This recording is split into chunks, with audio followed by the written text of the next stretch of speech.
What's up guys, it's Catherine and I'm actually about to start a brand new oil painting on this 24 by 48, I thought it was wet still, canvas, and it's actually pre-stretched. I did buy a pre-stretched one because it was just on such good sale that it made sense to. However, I did add 3 layers of gesso, and if you want to learn how to gesso canvas, you can click the link for the video here and I can go into that, but I'm not going to go into it now. So I did 3 layers of gesso in this, and now I'm actually going to do a base layer of paint like this, and that is actually going to be underneath my first layer of even my grisaille that I do, and then on top of the grisaille, which is a layer of grayscale, I'm going to do the glazes of color and symbols of color. To make this bottom base toning, I think it's called toning your canvas, to make this layer I was taught to use 1/3, 1/3, 1/3 liquid, linseed oil, and gamsol, which is like odorless mineral spirits. However, my liquid, I can't get the cap off of it today, so that's a bust. Here's my linseed oil, which I have recently got. I haven't even opened this yet. I also have this walnut oil that I've not ever used, so I'm going to use 1/3 walnut oil, 1/3 gamsol, and 1/3 Neo Magelp, which is a Gamblin brand. It's kind of like their new version of liquid. I'm also going to be mixing in burnt umber and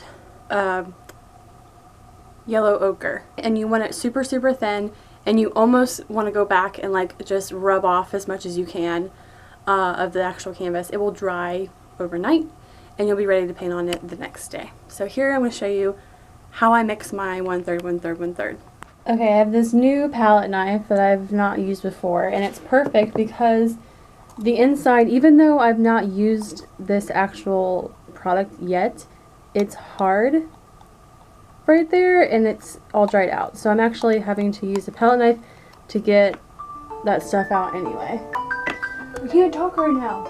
So that was about as much as I was able to get out of it, just like quickly. So I'm going to use this as the basis of my 1/3. And I also have to keep in mind that my canvas is rather large and I need a lot of medium and I need a lot of paint, even though I know I'll probably have some left over anyway. This is the walnut oil, which is an alternative to linseed oil. It's just new and I haven't used it before. Oh, it's running down the edge. And I'm going to do the same thing, just kind of mesh it. Try to push it in the middle there. And now I'm going to do my 1/3 of the gamsol. Technically, you would do this in like some sort of jar that you can mix and like, but I'm not doing that. I'm just going to mix all these together.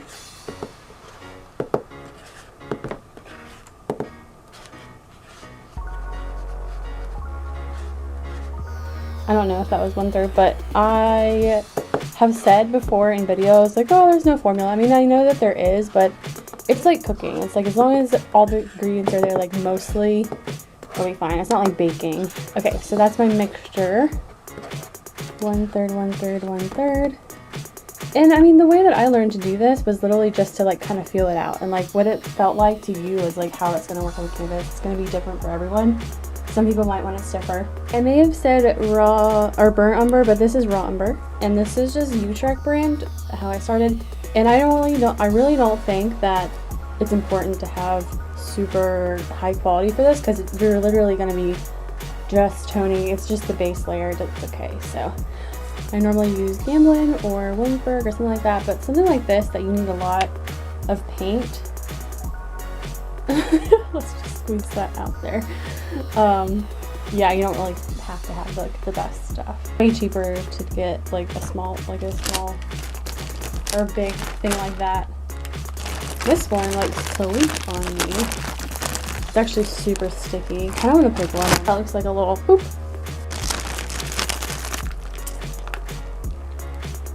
Equal parts of those 2 colors, and you're gonna make baby poop.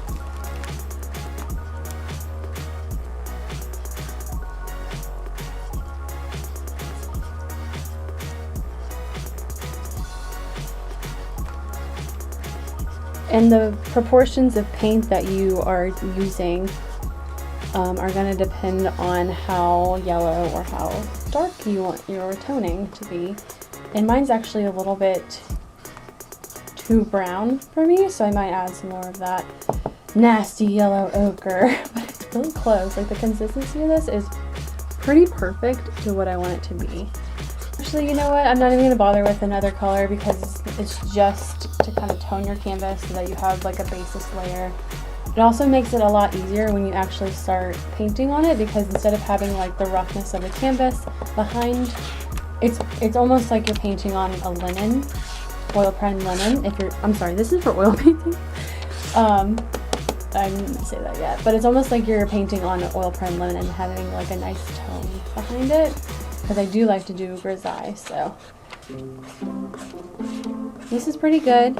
I could probably add a little bit more Gamsol, so I'm gonna go ahead and do that. And you can do this with like different colors, like, so if you want like more of a cool tone, you can use like reds or you can use blues, but this is just what works, I think, for me. Here is my easel, and I'm going to use a really large brush for this. Unfortunately, this is the biggest that I have, so hopefully this is okay. I'm just going to take my palette box over here, and hopefully it doesn't splash.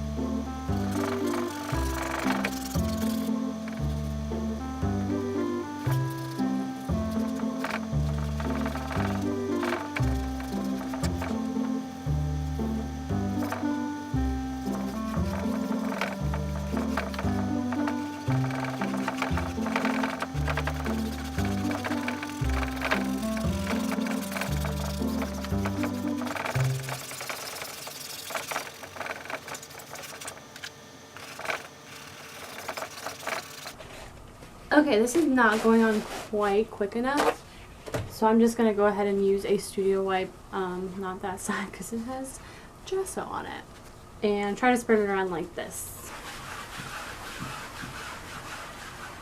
Much more effective.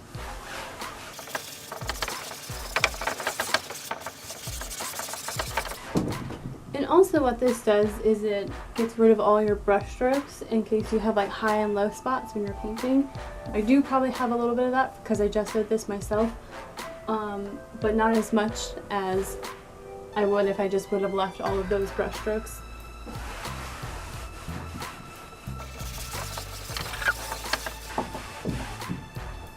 I also feel like if you're having a hard time starting a canvas, say it's really big and you're not used to doing it, or you're just not even used to working on actual canvas, that I don't know if I need to lean down this much or not, but it just helps because you're already kind of touching the canvas, you already are getting familiar with it, you know the texture of it, and it kind of takes that like anxiety out of starting a really big canvas that I know a lot of people get. So.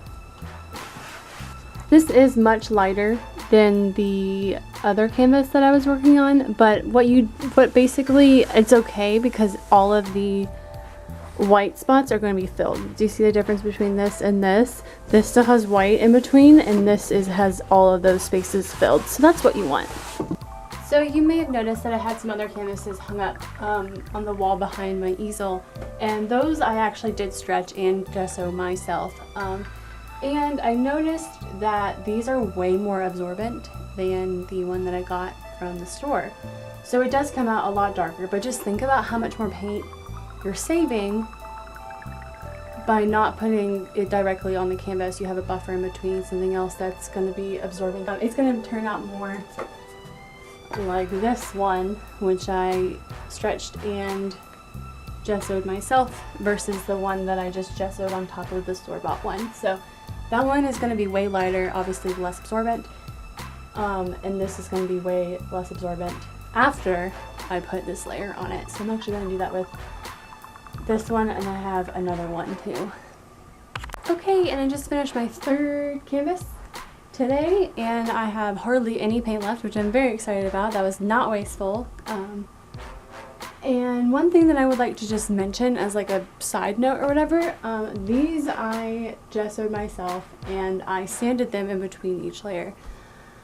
However, I obviously did not sand them quite as much because this, if you can see this, like tearing up of the napkin here, that didn't happen on the first one. So obviously what is happening is that I'm not quite sanding them down as much as I had thought.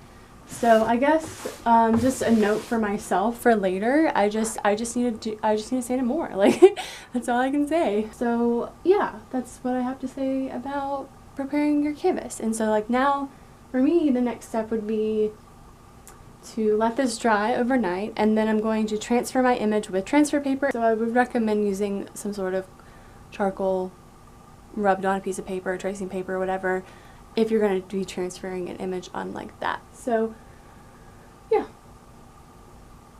I make a video every Saturday, and so I will see you guys then. Thanks for watching.